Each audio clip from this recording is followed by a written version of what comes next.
So, Prince Keleseth on turn 2. Feels pretty good. And when you have a handful of minions to follow up with, on curve, chances of winning the game increase. But what I'd like to know is what the hell is my opponent playing? I see a Death Lord, I see Dancing Swords. I assume that he wants me to draw through my deck as quickly as possible. It looks like some kind of a mill deck, maybe? But a mill deck running lots of AoE. I mean, here he has double Lightning Storm, which is actually a really, really effective board clear.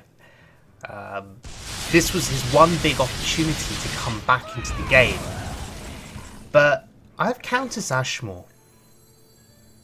And that is a major hand refill. Love the animation, by the way, when she comes down the board. I think that's absolutely brilliant. That was an error. And to top it off, he was playing Cold Light Oracles, so certainly some kind of a mill deck. But in this instance, he was just drawing me more tools with which to kill him. I mean, there's a Gromm, there's a Dr. Boom. And he's seemingly out of AoE, so there was nothing more he could do to clear my board. And that, really, was game over. And this was my first game. My first game playing this Tempo Warrior deck. So what an introduction. What an introduction indeed. And I've got ShenGaoren's 177 to thank for this deck. I believe ShenGaoren's is a long-time viewer of my channel. Told me that he got to Legend with this deck, and so I had to give it a try. And I'm glad that I did. It's an incredibly fun deck to play. You look to tempo out early with your 1-drop into your 2-drop. You start drawing your rush minions, controlling the board. If you can get the Keleseth buff on your minions, then your chances of winning the game increase dramatically. And I seem to get very lucky with Keleseth in this deck. I'm always drawing Keleseth within the first 3 or 4 turns. I'm not sure what it is. This just must be a very lucky deck to play. But yeah, you curve out, you tempo out, you keep control of the board, and then eventually you push enough damage, go face, and win the game. It really is quite straightforward in that regard. And also worth noting, this deck plays Dr. Boom. Not the new Dr. Boom, the old Dr. Boom. That to me is a major positive. So we're going to look at a few highlights of this deck in action on the Wild Mode ladder, just to prove to you that it really, really works against tier 1 meta decks that are currently out there. And against the Hunter here, this is Secrets Hunter, and so it felt somewhat unpredictable in terms of how things would go. It's always hard to estimate what secrets are being played and then how you play around those secrets. And at turn 4, I was down to 14 health, and that was really, really worrying, because you've got to remember that that Hunter hero power can chip away at your health total turn after turn, and before you know it, you're dead.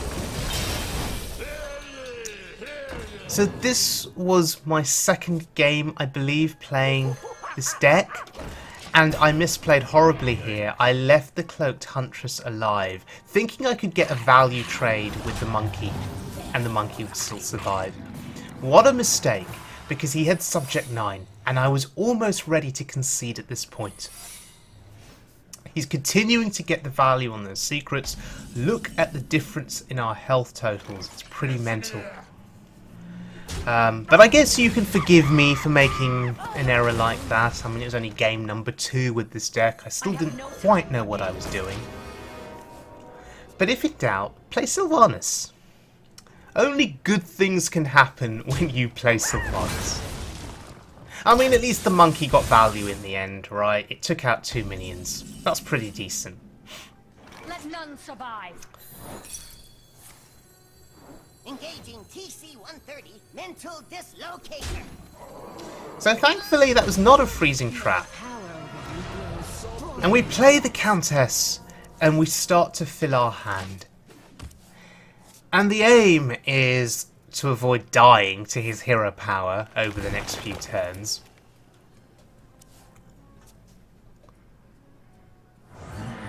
Deathstalker Exar. Okay, that changes things. We're not going to be taking 2 damage every single turn. We're going to be facing a stream of zombie beasts every single turn. Or at least 1 beast per turn minimum. But I think I can deal with that. Because I have lots of options. I have lots of cards in my hand. And I'm healing up here. I'm armoring up. And I think moving forward, I can work my way through his zombie beasts and eventually kill him. Perhaps keeping that 2 damage Hunter hero power may have been better for him. I don't know.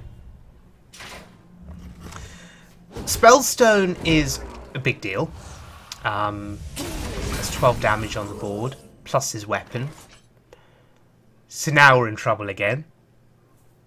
So trading becomes important here. If we play the Gromm, it's a big threat that he's got to deal with. And if he can't kill me, he'll have to probably trade everything he's got into killing the Gromm. But I think this is slightly better. We're about to sacrifice 2 of our minions here. But we take out 2 of his. Give in. I actually feel confident going base here. Should I have traded Ashmore into a 3-3? Because I'm essentially saying to him now, if you don't have lethal, you are going to have to trade with what's on my board. And it's worth noting that I have a Deathsbite available and I have Gromm. So he goes for the value trades. He leaves Ashmore alive. So, now, Dr. Seven himself. A bit late to the party, but he's still available to us if we choose to play him. Maybe I set up the Deathsbite here and set up a lethal through Gromm. But what would I be hitting with the Deathsbite? Would I be going face or would I be hitting a minion? I think playing Dr. Boom is much better. It gives us much more board presence. And again, we're challenging him. We're saying if you don't have lethal, you're going to have to trade into everything on this board. And perhaps it's a bit of a gamble. He has a lot of damage on the board. He has 3 damage from the weapon. And he has the ability to make a charging zombie beast. So I'm gambling here and hoping that he can't kill me. I'll never tell.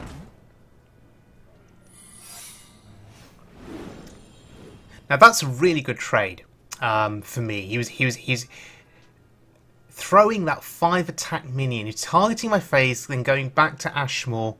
Oh, he hits my face. For a moment, I thought he was going to make the trade into Ashmore. He's hitting my face, so he's feeling confident here that he can survive. Oh, that's interesting. Sacrifices both of those minions into Ashmore.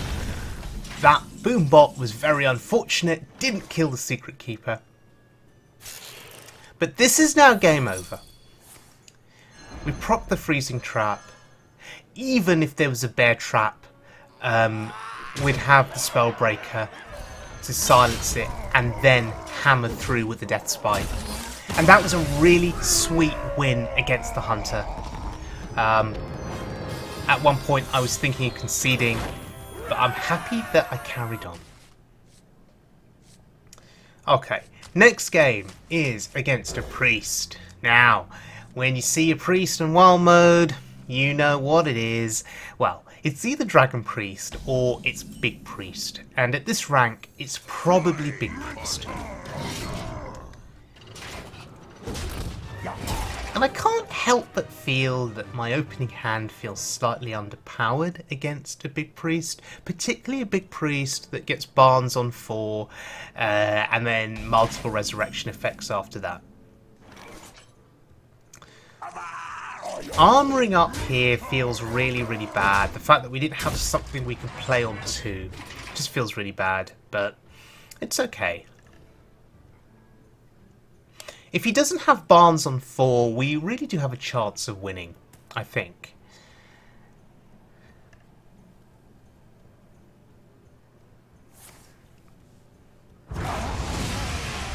Spirit Lash, really, really good for him. So we're going to keep hitting face here. We play the Worgen. Nothing to rush it into.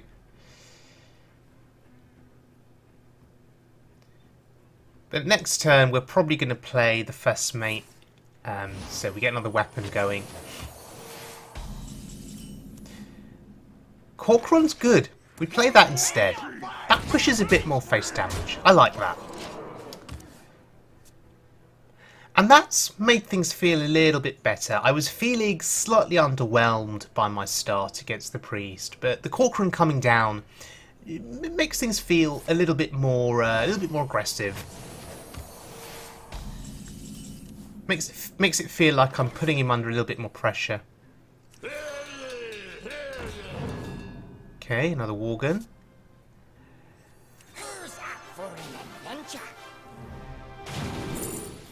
It's between the Steady Shot and the Life Tap here. I'm actually going to go with the Life Tap because I actually value drawing cards. By drawing cards, I'm putting him under more and more pressure. So even if he starts bringing out his big minions and resurrecting them, I can still tap into more cards. And that pressure may well be enough to help us win the game.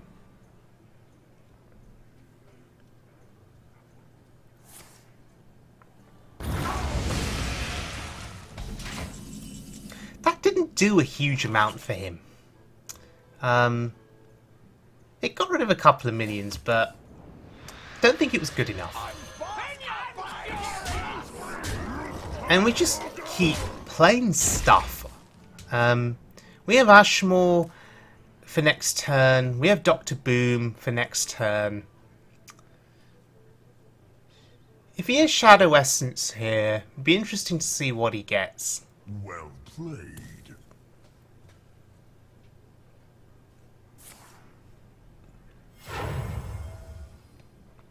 No, that's even better. Psychic Scream.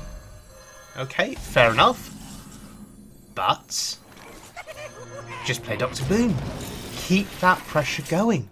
He'd need a second Psychic Scream here. A second Psychic Scream to have any hope of coming back into this game. Or that. Yeah, Shadow Word Death. That works pretty well too.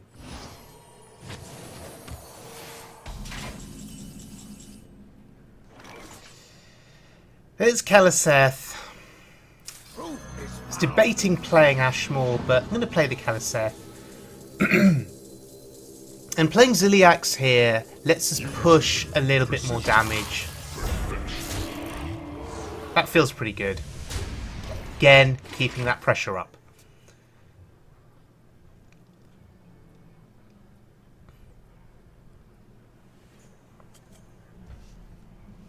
Now, you'll notice in our hand we have 2 copies of Devastate.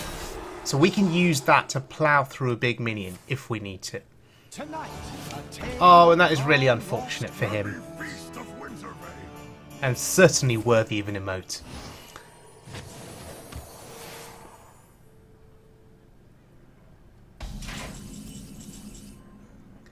So, we're just short here by 2 damage. So, if in doubt, I guess you tap. Oh look, there's some damage. Feels pretty good. Taking down a big priest, yeah. He was slightly unlucky, right? He never got his Barnes on 4. But that feels pretty amazing. And there's rank 3.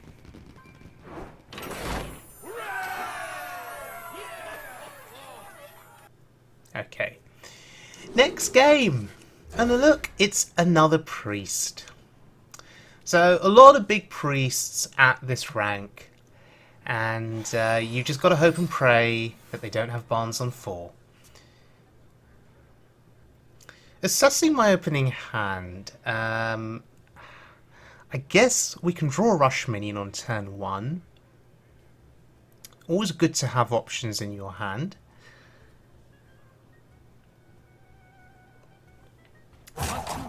Not sure what's taking him so long here. Okay, what do we get?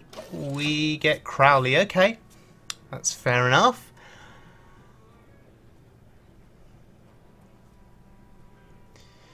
Next turn, is there any consideration for coining out the monkey?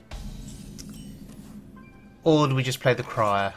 Draw another minion. I think that's better. So it's the attack of these 3 little small minions here. The attack of the 1 attack minions. He's probably not feeling very threatened at this juncture.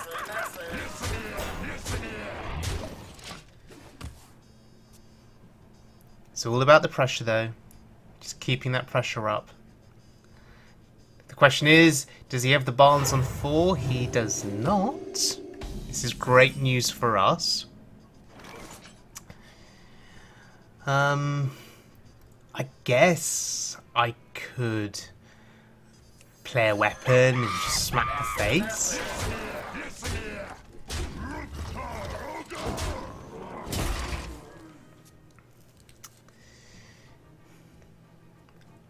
I want to save that coin. Spirit Ash does nothing here. I mean, it heals him up. It buys him some more time. But on the whole, it does very little. Because it didn't kill anything on my board.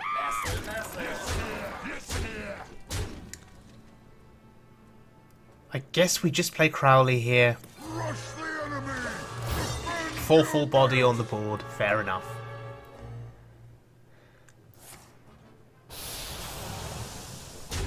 Wow, Mass Hysteria, pretty good card here.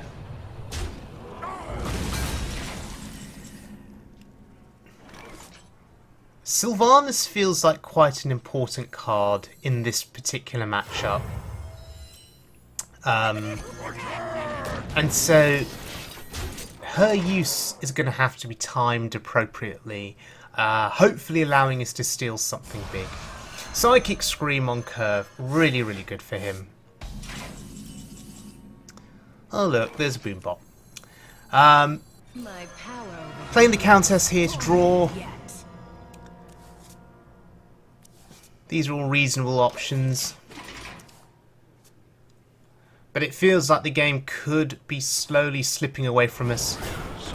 Yeah, the last big priest Shadow Essenced into Barnes. This big priest Shadow Essences into the Lich King. Of course he does.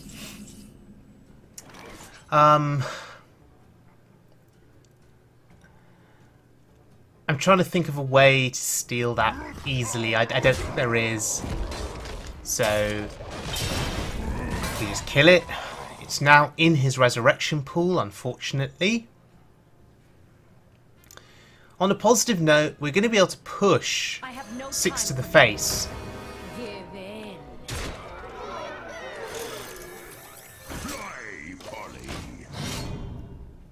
Well, and there's Patches leading the charge. And I've played the Sylvanas. Oh dear. I've played the Sylvanas because it was a counter to any kind of big resurrection effect that he may have if he were to bring the Lich King back to life. There she is again. That's incredibly lucky. And yeah, just continuing to push damage here. Quite often, my style of play is very defensive. And with this deck, I feel like I'm being more aggressive, or at least I'm forced into being more aggressive. And that's different for me. It's a different feeling altogether. Quite often, if I had a weapon, I wouldn't be pushing damage face. I'd be saving the weapon for, you know, killing minions. But since I've started playing this deck, I've just been much more aggressive. Now, we've got a pretty cute play here with I have no Devastate. time for games. We can actually steal the Lich King.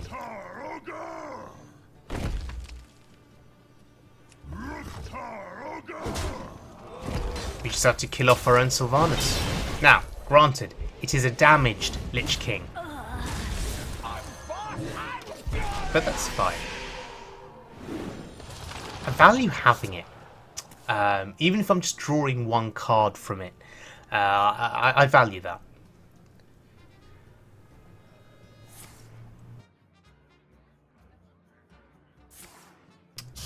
Oh dear, we've seen Psychic Scream. Death and Decay, very unfortunate for us. And now he's starting to make his comeback. You can feel it. Slowly healing up, resurrecting his big threats. Meanwhile, I'm stuck to drawing Enzov's first mate, which feels really bad.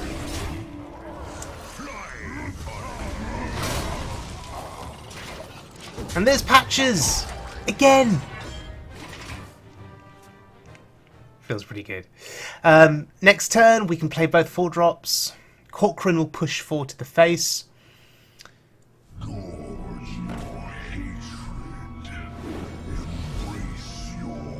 And what does he get? He gets Barnes! Get wrecked, sir. Get absolutely wrecked. This is just game over.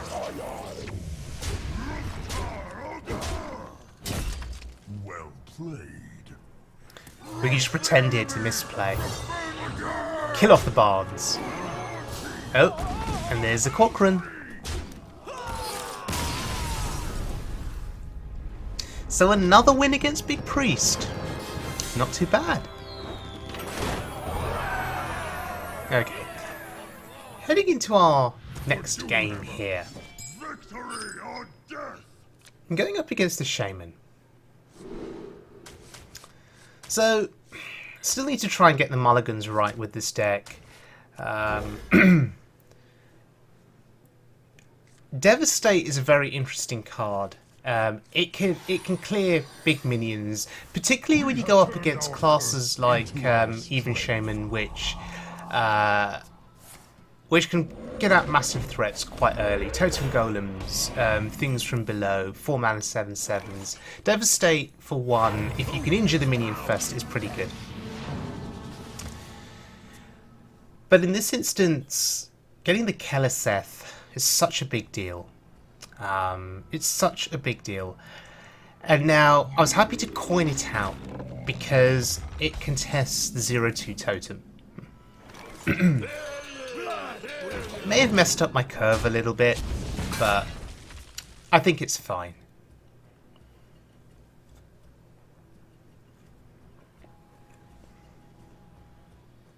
Double Frothing Berserker in our hand. I remember a time in Hearthstone when Frothing Berserker could just win games outright. In the early days, certainly. Because if it couldn't be answered, and it's just stuck on the board, and you use your other minions to make trades, the Berserker would just grow and grow and grow. And perhaps in those early days of Hearthstone, there were fewer spells available, fewer removal options available for single minions. So Berserkers could just be, could grow quite big in attack before they were removed, do lots of damage. So even once they were removed, you just knew it was pretty much game over anyway for your opponent. So benefiting here from the Keleseth buff, our rush minion survives.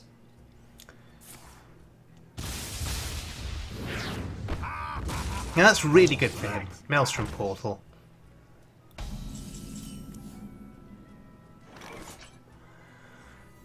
But I'm really happy to see that first mate. And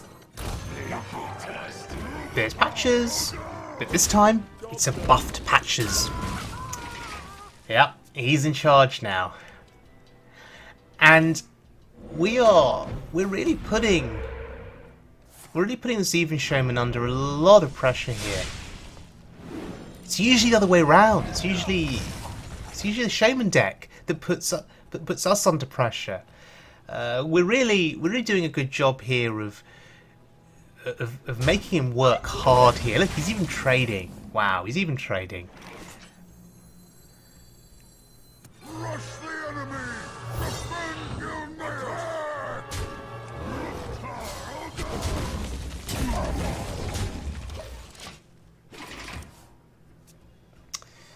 So Crowley is a huge threat.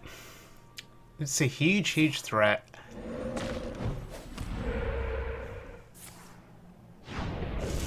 He's hoping for spell power totem. Wow, he rolls 5. Ha! That's incredibly, incredibly interesting. A concede. Wow. Just like that. Right, so ShenGaoren's Tempo Warrior. What do I think of this deck? I love this deck. I've only played a small number of games with it. I think I've played 2 casual games and 5 ladder games, so 7 games in total. A very small sample size, but I've won all of those games. And considering that I had no experience with this deck coming in, and I was just able to pick it up and play it and win, I'd say this is a success story. So thank you very much to ShenGaoren. Is this deck legend worthy? Absolutely. I mean, you can beat even Shaman. You can beat Big Priest. You can beat Secrets Hunter. And the proof is in this video.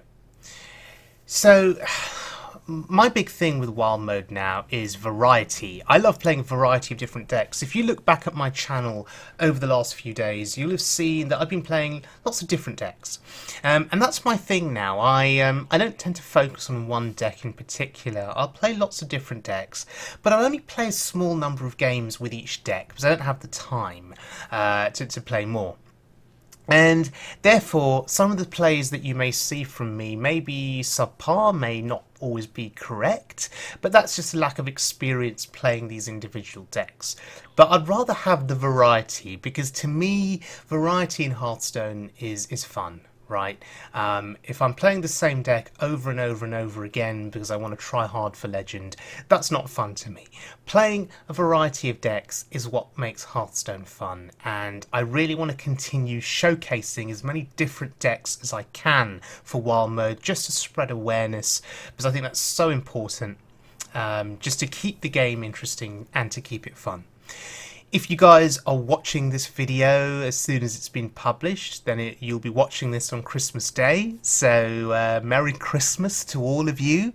However you're spending Christmas, I hope you're having fun. I hope you're staying safe, and I hope you're having a restful break.